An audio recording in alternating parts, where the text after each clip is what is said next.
Vamos lá, momento da soltura das aves aqui em Fernandópolis.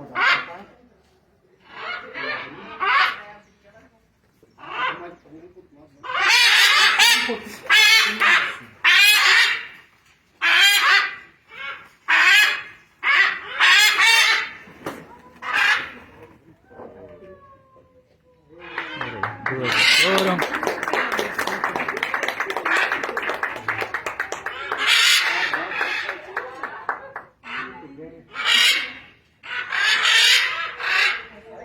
São araras-canindés estão sendo libertadas.